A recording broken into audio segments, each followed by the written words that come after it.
ऑक्सीकरण अभिक्रिया, इंग्लिश में बोले तो oxidation, oxidation reaction, oxidation reaction. लिखिए इसमें क्या लिखेंगे ऑक्सीडेशन अभिक्रिया में? वह अभिक्रिया जिसमें किसी पदार्थ में ऑक्सीजन का योग या हाइड्रोजन का ह्रास होता है, हाइड्रोजन का ह्रास होता है, ऑक्सीकरण अभिक्रिया कहलाती है। रिपीट करेंगे एक बार, वह अभिक्रिया जिसमें किसी पदार्थ में ऑक्सीजन का योग या हाइड्रोजन का ह्रास होता है, ऑक्सीकरण अभिक्रिया कहलाती है। ठीक, तो क्या होगा, ऑक्सीजन का योग होगा, शॉर्ट में लिख लेंगे यहाँ ऑक्सीजन का योग या हाइड्रोजन का ह्रास, ह्रास इस तरह से लिखा जाएगा, ह्रास मतलब कमी। एग्जाम्पल जैसे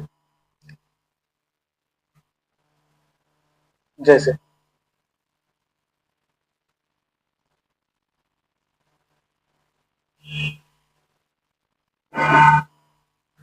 जैसे जैसे में ये दोनों एग्जांपल लिख लीजिए, Cu प्लस O2, ये दोनों मिलके CuO बनते हैं और Na प्लस O2 मिलके Na2O बनते हैं। ठीक है, Na2O को कहेंगे सोडियम, या ऑक्सीजन नहीं कहेंगे, क्या कहेंगे, ऑक्साइड, क्योंकि अकेले नहीं है, ये किसी के साथ में है, और जब किसी के साथ में है तो इसका सरनेम बदलेगा, क्या बदलेगा, ऑक्सीजन नहीं बोलेंगे, बोलेंगे ऑक्साइड। और वैसे ही यहाँ ये कॉपर का ऑक्साइड, और ये Cu है, इसको क्या बोलते हैं, Cu मतलब कॉपर, और जिंक, जिंक का प्रतीक क्या होता है, Zn। ठीक है, Zn, कॉपर 29वें नंबर पर है और जिंक 30वें नंबर पर है, सोडियम कितने पर है, 11वें नंबर पर। ठीक है, तो ये CuO और ये Na2O। यहाँ देखने से लग रहा है शायद ये बैलेंस नहीं है, तो इसको बैलेंस कर लेते हैं। बैलेंस करने के लिए क्या करेंगे, देखो यहाँ ऑक्सीजन कितने हैं, 2, यहाँ कितने हैं, 1, तो यहाँ भी 2 कर दो, 2 कर दिए तो कॉपर भी 2, यहाँ भी 2 करने पड़े। इसी तरह से यहाँ भी देखो, Na कितने हैं, 2, यहाँ Na कितने हैं, 1, ऑक्सीजन कितने हैं, 2, यहाँ ऑक्सीजन कितने हैं, 1, ऑक्सीजन बढ़ाने पड़ेंगे तो यहाँ 2 का गुणा करने पड़ेगा, लेकिन ऑक्सीजन तो बराबर हो गए, Na लेकिन इसमें गड़बड़ हो गए, 2 दूनी 4, जब Na 4 हो गए तो यहाँ 2 काम नहीं करेगा, तो यहाँ फिर Na करने 4 Na करने पड़ेंगे, तो 4 Na करने के लिए क्या करना पड़ेगा,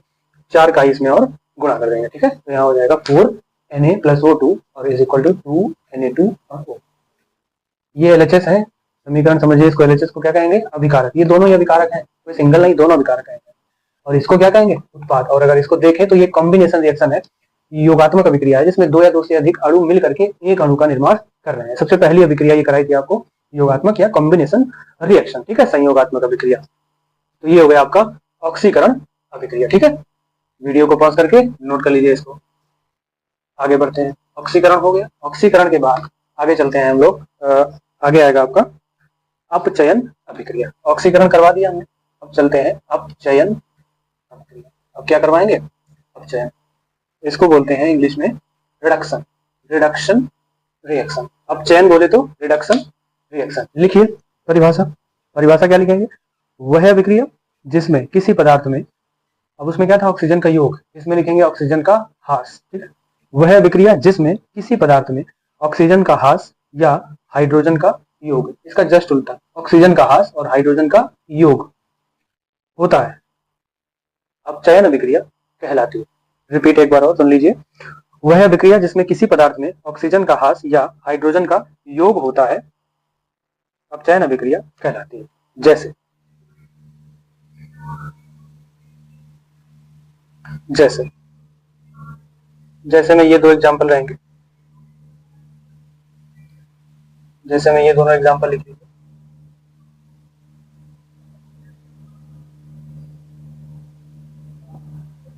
अब इसमें क्या है, ऑक्सीजन की कमी होगी या हाइड्रोजन का योग होगा, ये दोनों में ही हाइड्रोजन का, इसमें तो हाइड्रोजन की क्लोरीन से क्रिया करवा रहे हैं तो ये हाइड्रोजन का योग हो रहा है, और इसमें ऑक्सीजन का क्या हो रहा है, ह्रास। ऑक्सीजन किसको छोड़कर जा रही है, कॉपर को, कॉपर को छोड़ के भाग गई ऑक्सीजन किसके साथ, हाइड्रोजन के साथ। ठीक है भैया, तो यहाँ क्या बना दिया, पानी, कॉपर अलग हो गया। अब ऊपर वाली रिएक्शन देखें तो बैलेंस नहीं है, इसमें 2 क्लोरीन है और यहाँ 1 है, 2 हाइड्रोजन है, यहाँ भी 1 है, तो यहाँ भी 2 करने पड़ेंगे। 2 करने के लिए क्या कर देंगे, यहाँ 2 का मल्टीप्लाई कर देंगे। ठीक है, तो ये 2 अपचयन की रिएक्शन हो गई, नोट कर लीजिए दोनों कॉपी पर, नोट कर लिया होगा। आगे बढ़ते हैं, आगे एक और इसमें रिएक्शन बची है लास्ट, जिसको हम लोग बोलते हैं रेडॉक्स अभिक्रिया। रेडॉक्स, ये इंग्लिश जैसा नाम लग रहा है, रेडॉक्स रिएक्शन। रेडॉक्स अब जिसमें ऑक्सीकरण अपचयन दोनों होता है उसको रेडॉक्स अभिक्रिया बोलते हैं। तो इसका दूसरा नाम भी हो जाता है, इसका दूसरा नाम लिख लेंगे यहाँ, क्या लिख लेंगे, ऑक्सीकरण या अपचयन अभिक्रिया, ऑक्सीकरण अपचयन अभिक्रिया या रेडॉक्स अभिक्रिया, ठीक है, दोनों नाम मिला के लिखे जाएंगे, ऑक्सीकरण अपचयन अभिक्रिया या रेडॉक्स अभिक्रिया, ठीक है। तो ये दोनों हो गए रेडॉक्स रिएक्शन, रेडॉक्स जो है नाम ज्यादा प्रचलित है, ठीक है। अब इसकी परिभाषा पे चलते हैं, परिभाषा लिखिए, परिभाषा क्या होगी, लिखिए वह अभिक्रिया, क्या लिखेंगे, वह अभिक्रिया जिसमें एक पदार्थ का ऑक्सीकरण और दूसरे पदार्थ का अपचयन होता है, वह अभिक्रिया जिसमें एक पदार्थ का ऑक्सीकरण और दूसरे पदार्थ का अपचयन होता है, रेडॉक्स अभिक्रिया कहलाती है, ठीक है। तो एक पदार्थ का क्या होगा, ऑक्सीकरण हो जाएगा और दूसरे पदार्थ का क्या हो जाएगा, अपचयन हो जाएगा, तो उसको हम लोग बोलेंगे क्या, ऑक्सीकरण अपचयन अभिक्रिया या रेडॉक्स अभिक्रिया, ठीक है। एग्जाम्पल जैसे में लिख देंगे ZnO प्लस C, ये बन जाएगा Zn प्लस CO, ठीक। तो इसमें एक पदार्थ का ऑक्सीकरण हो रहा है और दूसरे का अपचयन भी हो रहा है, ठीक है। अब यहाँ अपचयन कैसे हो रहा है, अपचयन में हमने क्या सीखा, ऑक्सीजन का ह्रास, ऑक्सीजन का ह्रास कैसे हो रहा है, देखो जिंक के साथ ऑक्सीजन है, जिंक ऑक्साइड लिखा है ना, Zn, ऑक्सीजन इसके साथ लिखी है, तो यहाँ ऑक्सीजन छोड़ के चली जाती है कार्बन के साथ जिंक को, तो ऑक्सीजन का क्या हो गया, ह्रास, तो ये अपचयन हो गया, ठीक। और ऑक्सीजन का योग, योग किसमें हो रहा है भैया, कार्बन में, इसको छोड़ के जा रही है तो ये अपचयन हो गया, जिसमें जुड़ रही है वो हो गया ऑक्सीकरण, ठीक है। तो ये कार्बन के साथ जुड़ रही है तो CO बनना है, ठीक है। तो ये CO को बोलते हैं हम लोग कार्बन मोनोऑक्साइड, Zn किसको बोलते हैं, जिंक को, तो Zn जिंक और CO कार्बन मोनोऑक्साइड, ये रिएक्शन हो गई आपकी रेडॉक्स अभिक्रिया, समझ गए।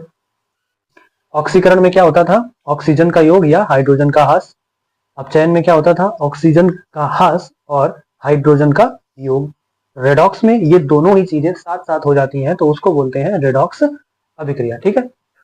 यहाँ एक चीज देख लेते हैं जो लिखा है CO, C को तो जानते हो खाली कार्बन बोलते हैं, 6 इसका परमाणु क्रमांक होता है, 12 इसका परमाणु, इस पे नहीं जाते हैं, इसकी जो है वो लेते हैं CO को बोलते हैं हम लोग कार्बन मोनोऑक्साइड, कार्बन तो लिखा है, क्या लिख लेंगे, कार्बन मोनोऑक्साइड, ठीक है। इसका एक और वो होता है तो इसको हम लोग लिखते हैं CO3 लिखा है, ये लिखा है, CO3 को क्या बोलते हैं, कार्बोनेट, ठीक है।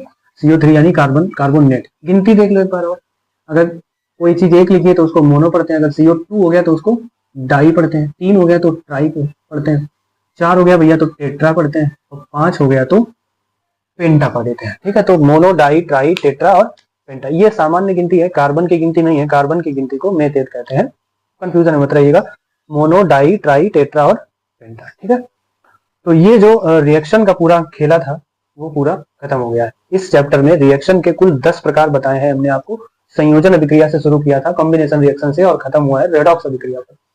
इनमें से निश्चित ही लगभग हर वर्ष अगर रिएक्शन पूछी जाएगी चैप्टर से तो यहाँ 2 से 4 नंबर के सवाल जरूर बनते हैं। रिएक्शन अगर केमिस्ट्री का पेपर है तो रिएक्शन आती ही है, और अगर आपको केमिस्ट्री पर पकड़ बनानी है तो यहीं से बनाइए 10th से ही, क्योंकि 11th 12th में आप जाएंगे, चाहे आप बायोलॉजी लें चाहे मैथ लें, केमिस्ट्री तो आपको लेनी ही पड़ेगी, तो इसलिए केमिस्ट्री पर यहीं से ध्यान देना आप शुरू कर दें, नहीं तो 11th 12th में समझने में बहुत कठिनाई होती है केमिस्ट्री में। सबसे पहले क्या करेंगे आप, परमाणु क्रमांक जो हमने बताए थे रिवाइज करिए एक बार मेरे साथ, हाइड्रोजन का 1, हीलियम का 2, लिथियम का 3, बेरिलियम का 4, बोरान का 5, कार्बन का 6, नाइट्रोजन का 7, ऑक्सीजन का 8, क्लोरीन का 9, नियान का 10, सोडियम का 11, मैग्नीशियम का 12, एल्यूमिनियम का 13, सिलिकॉन का 14, फास्फोरस का 15, सल्फर का 16, क्लोरीन का 17, आर्गन का 18, पोटेशियम का 19 और कैल्शियम का 20।